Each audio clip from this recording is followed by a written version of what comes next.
Hi guys, आज भी मैं आप लोगों के साथ एक हॉरर स्टोरी शेयर करूंगी।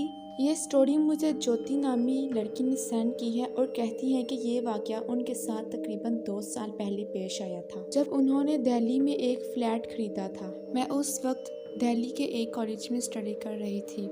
मैं पहले जिस पुराने फ्लैट में रहती थी वो कॉलेज से काफ़ी ज़्यादा दूर था, जिसकी वजह से मुझे काफ़ी ज़्यादा सफ़र तय करने के बाद कॉलेज जाना पड़ता था। इसी वजह से मैंने कॉलेज के करीब ही एक फ्लैट खरीद लिया ताकि मुझे कॉलेज जाने में आसानी हो सके। मैंने जब ये फ्लैट खरीदा तो ये मुझे काफ़ी ज़्यादा सस्ते रेंट में मिल रहा था, तो मैंने अपना फ़ायदा सोचा और इस फ्लैट को रेंट के लिए ले लिया। मैं हस्बे मामूल उस फ्लैट में अच्छे तरीके से रह रही थी कि एक रात अचानक मेरी आंख खुली तो मैंने देखा कि मेरे सामने लगी खिड़की के पास पर्दे के दरमियान एक औरत खड़ी है और मुझे देखकर एक क्रीपी सी स्माइल दे रही है। उस वक्त मैंने जब रात का टाइम देखा तो तकरीबन रात के 2 बज रहे थे। मैं ये देखकर बहुत ज्यादा डर चुकी थी। जैसे ही मैंने अपनी पलकें झपकी तो वो औरत वहाँ से गायब हो चुकी थी।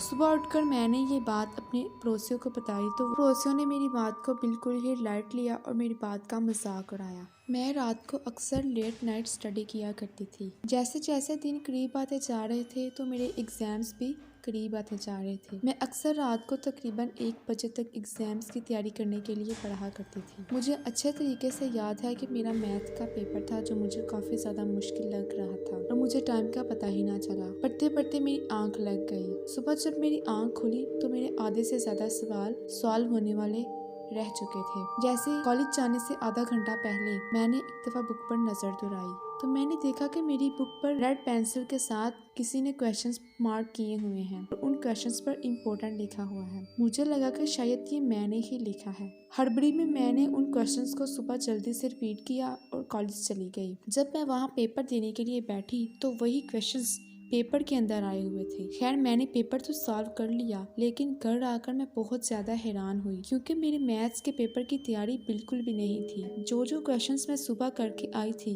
एग्जैक्ट वही क्वेश्चंस पेपर के अंदर आए थे। मुझे लगा शायद मेरी लक ने मेरा साथ दिया है, लेकिन हैरानगी की बात यह थी कि मैंने कभी भी अपनी बुक पर पेंसिल वगैरह से निशान नहीं लगाया हुआ था। एक दिन जब मैं कॉलेज से वापस आई तो मैंने देखा मेरे घर के अंदर मौजूद चेयर्स उल्टे तरीके से पड़ी हुई हैं, टेबल के ड्रॉर्स खुले हुए हैं और मेरी खिड़की के कर्टन्स नीचे गिरे हुए हैं। अपने घर में ये सारा उधम देखकर मैं बहुत ज्यादा परेशान हुई और मैंने पुलिस को कॉल की। पुलिस मेरे घर में आई और उन्होंने सारी चेकिंग वगैरह की। उन्होंने बताया कि ये कोई काम किसी फोर्स ने नहीं किया।